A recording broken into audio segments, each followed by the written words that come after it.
আজকের ভিডিওটা একটু লম্বা হবে। কারণ যে বিষয়টা নিয়ে কথা বলতে চলেছি, সেই বিষয়টা আমরা প্রত্যেকেই ছোটবেলা থেকে ছেলে হোক কিংবা মেয়ে হোক, প্রত্যেকেই ছোটবেলা থেকে কোনো না কোনোভাবে ফেস করেছি। যেটার থেকে এই কথাটা আমার বলা, সেটা হলো একদিনকে আমি বেলঘড়িয়া স্টেশন দিয়ে বাড়ি আসছিলাম। তো আসার পথে বেলঘড়িয়া স্টেশনে যে লস্যির দোকানগুলো থাকে, ওখানে আমি আর সায়ন্তন দুজনে মিলে লাস্সি খাচ্ছিলাম। তো আমাদের সাথে আরো ৩ জন মেয়ে ওখানে লাস্সি খাচ্ছিল। ৩ জন বান্ধবী যতদূর দেখে মনে হলো। আর বেশ মানে ক্লোজ ফ্রেন্ডস যাকে বলে। এইবারে লাস্সি খেতে, খেতে হঠাৎ করে দেখলাম ওই ৩ জনের মধ্যে একটা মেয়ে আরেকটা মেয়েকে বলছে যে, মা তোর গোঁফগুলো দেখ ওর কি বিচ্ছিরি লাগছে, তুই শেভ করিস না? কি বাজে লাগছে দেখতে, দেখ পুরো ছেলেদের মতন গোঁফ।" আ তখন যে মেয়েটিকে এটা বলছে, তো সে বলছে, সে তখন আস্তে করে obviously এত চেঁচিয়ে বলছে, চারপাশে এত লোক। তখন বলছে যে, "না আমার তো ছোটবেলা থেকেই আছে। শেভ করি, আসলে করা হয়নি অনেকদিন।"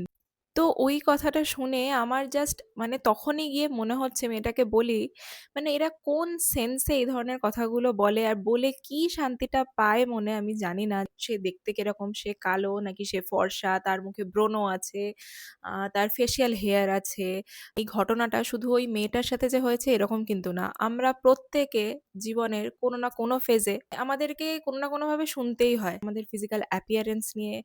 এটা তো শুধু আমার একার সাথে না, আমি আমার সাথে অনেক বন্ধু-বান্ধবদের দেখেছি বা আশেপাশে অনেক খেয়ালও করেছি। তো আমার বক্তব্যটা হচ্ছে, যারা এত সহজে অন্যের appearance নিয়ে কথা বলে, তারা কি নিজেদেরকে নিজেরা পারফেক্ট মনে করে?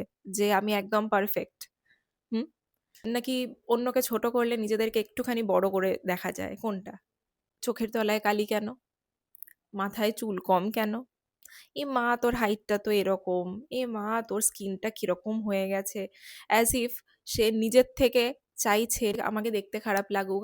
তো আমাকে সত্যি করে বলো তো, মানুষ এগুলো কোনোটা ইচ্ছে করে কি করে নিজের থেকে? কবে মানুষের এই সেন্সগুলো আসবে? আজকাল এত অ্যাওয়ারনেসের কথা হচ্ছে, বডি পজিটিভিটি নিয়ে এত আলোচনা হচ্ছে। তারপরেও আমরা অন্যের চেহারা নিয়ে মন্তব্য করা বন্ধ করতে পারি না।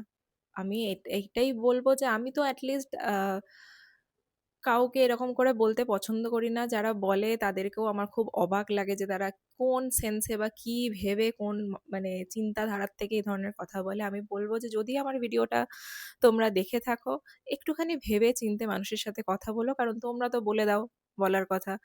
মানুষের মনে এই কথাগুলো কিন্তু অনেক দিন পর্যন্ত থেকে যায়। আর সে নিজেকে নিজে অনেকদিন পর্যন্ত জাজ করতে থাকে, ভালোবাসতে পারে না সে নিজে নিজেকে।